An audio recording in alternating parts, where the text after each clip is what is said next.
ಒಂದು ಕತೆ ಹೇಳ. ನನ್ಗೆ ಗೊತ್ತಿರೋ ಒಂದು ಫ್ಯಾಮಿಲಿ ಇತ್ತು.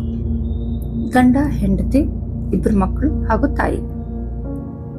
ಹೀಗೆ ಒಂದು ಸ್ವಲ್ಪ ವರ್ಷಗಳ ಹಿಂದೆ ಒಂದು ಮನೆಗಿದ್ರು, ಹ್ಯಾಪಿಲಿ ಲಿವಿಂಗ್. ಆಮೇಲೆ ಒಂದು ಸ್ವಲ್ಪ ದಿನ ಆದಮೇಲೆ ಓಕೆ, ಒಂದು ಮನೆ ನೋಡೋಣ, ಶಿಫ್ಟ್ ಆಗೋಣ, ಸ್ವಲ್ಪ ನೆಕ್ಸ್ಟ್ ಸ್ಟ್ಯಾಂಡರ್ಡ್ಗೆ ಹೋಗೋಣ ಅನ್ನೋ ಒಂದು ಆಸೆ ಬಂತು. ಫೈನ್ ಅಂತ ಹೇಳಿ ಮನೆ ನೋಡಿದ್ರು. ಆಮೇಲೆ ಇಷ್ಟ ಆಯಿತು, ಶಿಫ್ಟ್ ಆದರು. ಶಿಫ್ಟ್ ಆಗೋಕ್ಕೆ ಮುಂಚೆ ಒಂದು ಕಾರು ತೊಗೊಂಡ್ರು. ಶಿಫ್ಟ್ ಆಗಿ ಆಲ್ ವಾಸ್ ಗುಡ್, ಆರಾಮಾಗಿ ಹೋಗ್ತಿತ್ತು. ಶಿಫ್ಟ್ ಆಗಿ ಒಂದು ವಾರ 10 ದಿನಕ್ಕೆ ಹಸ್ಬೆಂಡಿಗೆ ಒಂದು ಸಮ್ ಅನ್ಕಂಫರ್ಟಬಲ್ ಸ್ಟಾರ್ಟ್ ಆಯಿತು. ಏನೋ ಒಂದು ನೆಗೆಟಿವ್ ಸೆನ್ಸ್ ಆಗೋಕ್ಕೆ ಶುರುವಾಯಿತು ಅವ್ರಿಗೆ. ಶುರು ಆದ ತಕ್ಷಣವೇ ಏನೋ ನನ್ನ ಭ್ರಮೆ ಇರ್ಬೋದು ಬಿಡು, ಏನೋ ಹೊಸ ಮನೆ ಅಲ್ಲ, ಹಿಂಗಿರ್ಬೋದೇನೋ ಅಂತ ಹೇಳಿ ಈಸಿಯಾಗಿ ತಗೊಂಡ. ಆಮೇಲೆ ಒಂದು ಸ್ವಲ್ಪ ದಿನ ಆದಮೇಲೆ, ಲೈಕ್ ಒಂದು 15-20 ದಿನ ಆದಮೇಲೆ ಒಂದು ಸಣ್ಣದ ಒಂದು ಆಕ್ಸಿಡೆಂಟ್ ಆಯಿತು ಅವ್ರಿಗೆ. It was a small accident ಆದಮೇಲೆ ಸ್ವಲ್ಪ ಮನೆಗೆ ಶಿಫ್ಟ್ ಆದಮೇಲೆ ಸ್ಟಾರ್ಟೆಡ್ ಫೀಲಿಂಗ್ ಸ್ಟ್ರಾಂಗ್ಲಿ ಏನೋ ಒಂದು ನೆಗೆಟಿವ್ ಎನರ್ಜಿ ಇದೆ ಮನೆಯಲ್ಲಿ, ನನಗೆ ತುಂಬ ನೆಗೆಟಿವಿಟಿ ಕಾಡ್ತಿದೆ, ಏನೋ ತೊಂದರೆಗಳಾಗ್ತಿದೆ ಅನ್ನೋಕ್ಕೆ ಶುರುವಾಯಿತು. ಹಸ್ಬೆಂಡ್ ವೈಫಿಗೆ ಕರೆದು ಹೇಳ್ದೆ, ಇಲ್ಲ ಸುಮಾರು ದಿನಗಳಿಂದ ನನಗೆ ಯಾಕೋ ಅನ್ಕಂಫರ್ಟಬಲ್ ಫೀಲ್ ಆಗ್ತಿದೆ, ನೆಗೆಟಿವ್ ಇದೆ ಅಂತ ಫೀಲ್ ಆಗ್ತಿದೆ ಅಂತ ಹೇಳಿದ್ರು. ಆಮೇಲೆ ವೈಫ್ ಎತ್ಕೊಂಡು, ಇಲ್ಲ ನಿನಗೆ ಸ್ವಲ್ಪ ಹೆಕ್ಟಿಕ್ ವರ್ಕ್ ಆಗಿರೋದ್ರಿಂದ ನಿಮ್ಗೆ ಸ್ಟ್ರೆಸ್ ಔಟ್ ಆಗಿ ಅನ್ನಿಸ್ತಿರ್ಬೇಕೇನೋ ಅಂತ ಹೇಳಿದ್ಲು. ಈ ಟುಕ್ ಇಟ್ ಈಸಿಲಿ. ಅವನಿಗೆ ತುಂಬ ಸ್ಟ್ರಾಂಗ್ಲಿ ಫೀಲ್ ಆಗೋಕ್ಕೆ ಶುರುವಾಯಿತು. ಹೀಗೆ ಒಂದಿನ ಅವರು ಪಾರ್ಕಿಂಗಲ್ಲಿ ಕಾರ್ ನಿಲ್ಲಿಸಿದ್ರು. ಆ ಕಾರು ಸಹಿತ ಕಳ್ತನ ಆಗೋಯ್ತು. ಕಳ್ತನ ಆಗಿದ ತಕ್ಷಣವೇ ಈ was like, no, this is not correct, ಇದು ಕರೆಕ್ಟ್ ಆಗ್ತಿಲ್ಲ, there is something else doing all this things ಅನ್ನೋಕ್ಕೆ ಶುರುವಾಯಿತು. ಒಂದು ಸ್ಟ್ರಾಂಗ್ ಫೀಲಿಂಗ್ ಸ್ಟಾರ್ಟ್. ಅದಾದಮೇಲೆ ವೈಫಿನ ಕರೆದು ಕುತ್ಕೊಂಡು ಹೇಳೋಕ್ಕೆ ಶುರು ಮಾಡಿದ, ನೋ, ಏನಾಗ್ತಿದೆ, ದಿಸ್ ಇಸ್ ನಾಟ್ ಕರೆಕ್ಟ್, ತುಂಬ ಸ್ಟ್ರಾಂಗ್ಲಿ ನೆಗೆಟಿವ್ ಎನರ್ಜಿ ನಮ್ಮ ಲೈಫ್ ಜೊತೆ ಆಟ ಆಡ್ತಿದ್ದೆ, no, I am not going to take this ಅಂತ ಶುರು ಮಾಡ್ದ.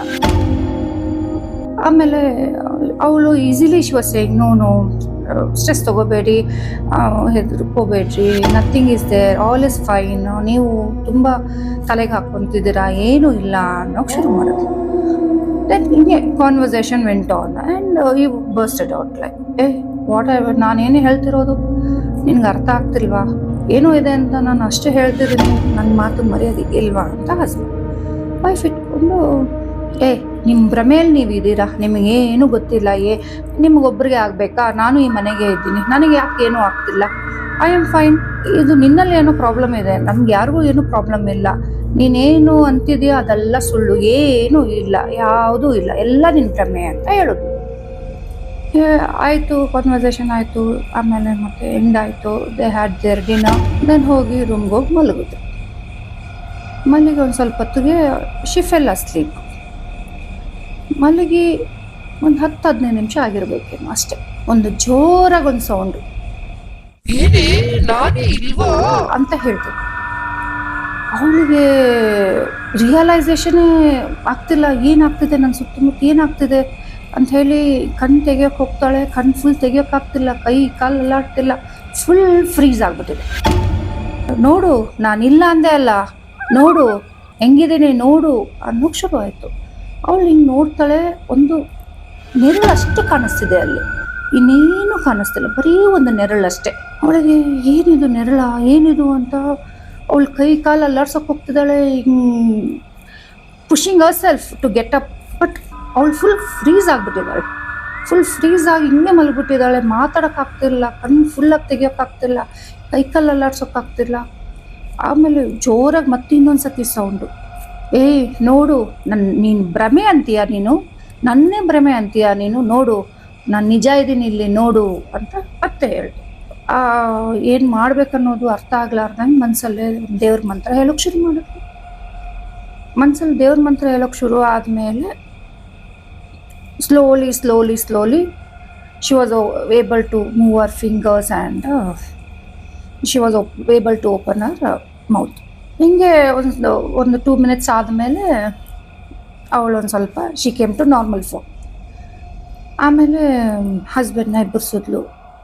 ಎಬ್ಬರಿಸಿ, ಇಲ್ಲ ರೀ ನೀವು ಹೇಳಿದ್ದೆಲ್ಲ ನಿಜಾನೇ, ಏನೋ ಇದೆ ಇಲ್ಲಿ, ನನಗೆ ತುಂಬ ಭಯ ಆಗ್ತಿದೆ, ಏನೋ ಬಂದು ನನ್ನ ಏನೋ ಮಾಡ್ತು, ನನಗೆ ಗೊತ್ತಾಗ್ತಿಲ್ಲ, ಏನಾಯ್ತು ಇಲ್ಲಿ ಅಂತಲೇ ಅರ್ಥ ಆಗ್ತಿಲ್ಲ, ನನಗೆ ತುಂಬ ಭಯ ಆಗ್ತಿದೆ, ಫಸ್ಟ್ ಇಲ್ಲಿಂದ ಹೋಗೋಣ ಅನ್ನೋಕ್ಕೆ ಶುರು ಮಾಡಿ. ಆಮೇಲೆ ಹಸ್ಬೆಂಡ್ ಇಟ್ಕೊಂಡು ಏನಾಯಿತು ಅಂತ ಕೇಳಿದ್ರು. ದೆನ್ ಹೇಳಿದ್ಲು ಹಿಂಗಾಯಿತು ಅಂತ ಎಲ್ಲ ಹೇಳಿದ್ಲು. ಹೇಳಾದ್ಮೇಲೆ ದೆನ್ ಈವನ್ ಈ share some of his incidents with him.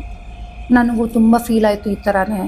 ಹಿಂಗೆ ಬಾಗಿಲು ತೆಗಿಯೋಕ್ಕೆ ಹೋದಾಗ ಅಲ್ಲಿ ಬಾಗಿಲು ತೆಗಿಯೋಕ್ಕೆ ಮುಂಚೆನೇ ಒಂದು ಹ್ಯಾಂಡ್ ಸೆಲ್ಫ್ ಆ ಬಾಗಿಲ ಮೇಲೇ ಇತ್ತು. ನಾನು ಟಚ್ ಮಾಡಿದೆ, I could feel the hands. ಆಮೇಲೆ ಏನೋ ನನಗೆ ನೆರಳುಗಳು ನನ್ನ ಹಿಂದೆನೇ ಫಾಲೋ ಆಗ್ತಿದೆ, ನಾನು ಎಲ್ಲಿ ಹೋಗ್ತೀನಿ ಅಲ್ಲೇ ಇದೆ ಅಂತ ಫೀಲ್ ಆಗ್ತಿತ್ತು. ನನಗೆ ಈ ಥರ ಭಾಳ ಆಗಿದೆ.